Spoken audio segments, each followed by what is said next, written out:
এদিকে টাওয়ার হ্যামলেটসের নির্বাহী মেয়র লুৎফুর রহমান পার করলেন তার ক্ষমতা গ্রহণের ৩ বছর। নানা চড়াই উতরাই পেরিয়ে বিগত ৩ বছরে কতটুকু সফল হতে পেরেছেন জনগণের এই মেয়র। ব্রিটিশ বাংলাদেশি কমিউনিটিতে আলোচিত এই মেয়রের কথা জানাচ্ছেন আমাদের চিফ রিপোর্টার ইব্রাহিম খলিল। ক্যামেরায় ছিলেন রেজাউল করিম মৃধা। লন্ডনে বাঙালি অধ্যুষিত টাওয়ার হ্যামলেটস কাউন্সিলে নির্বাহী ক্ষমতার অধিকারী মেয়র লুৎফুর রহমান। ব্রিটেনের ইতিহাসে তিনি সংখ্যালঘুদের মধ্যে প্রথম নির্বাচিত মেয়র। লেবার পার্টির মনোনয়ন না পেয়ে 2011 সালের 21 অক্টোবর 51% ভোট পেয়ে স্বতন্ত্র প্রার্থী হিসেবে জয়লাভ করেন তিনি।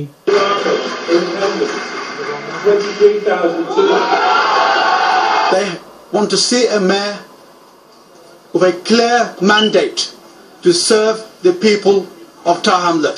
জনগণের সেবা করবেন এমন প্রতিশ্রুতি কতটুকু রেখেছেন তার স্বীকৃতি দিলেন কমিউনিটির মানুষ। আসলেই আমি বলবো extremely lucky to have a mayor like him. Empowered our community. I think we certainly need him for another 3 or 4 years. ক্ষমতা গ্রহণের 3 বছরে মেয়র লুৎফুর রহমান বারার হাউজিং, শিক্ষা, অপরাধ দমনে অবদান রেখেছেন।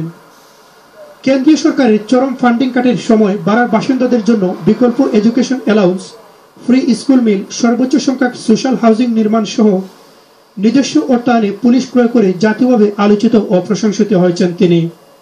Housing at a priority, education at a priority, community safety এবং young people, jobs and skills. আপনার হাউজিং আপনার ভালো মতো জানরা এই যে গত 3 বছরে প্রায় 4,000 নতুন করে আমরা ডেলিভারি করছি।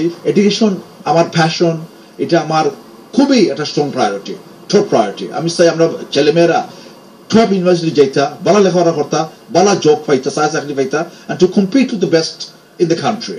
আমরা জিসিসি রেজাল্ট, সারা দেশের রেজাল্ট কমছে, আমরা রেজাল্ট গিয়া বাড়ছে। 380 মিলিয়ন পাউন্ডের একটা প্রজেক্ট আছে। Every single school in Tower Hamlets ও কাজ হয়ে গেছে, না কাজ ওয়ার ফতে, না কাজ হইব। কর্মক্ষেত্রে তার অসামান্য অবদান ও হার না মানা দৃঢ়তা তাকে তুলে এনেছে খ্যাতির শীর্ষে। সর্বশেষ ব্রিটেনে বাম গণনার 100 প্রভাবশালী তালিকায় আবারও স্থান করে নিয়েছেন তিনি। কোনো পার্টি ছাড়া একটি ডায়নামিক টিম গঠন করে কাউন্সিলের নেতৃত্ব দেওয়া যায় এমন উদাহরণ Lutfur Rahman. If you're committed, if you're ambitious, if you're hardworking, of course you can deliver for the community. You don't need no party to deliver. এটা প্রমাণ করছে আমরা অ্যাডমিনিস্ট্রেশনে, আমরা ইন্ডিপেন্ডেন্ট but we're hardworking. মিডিয়ার নজরদারি, নানামুখী চাপ থাকা সত্ত্বেও আগামী দিনগুলোকে চ্যালেঞ্জ হিসাবে নিয়ে কাজ করতে চান মেয়র। টাওয়ার হ্যামলেটসকে ল্যান্ড অফ অপরচুনিটি হিসাবে অবহিত করে বাকি দিনগুলোতে সকলের সহযোগিতা চেয়েছেন নির্বাহী mayor. Ibrahim Khalil, Bangla TV news, London.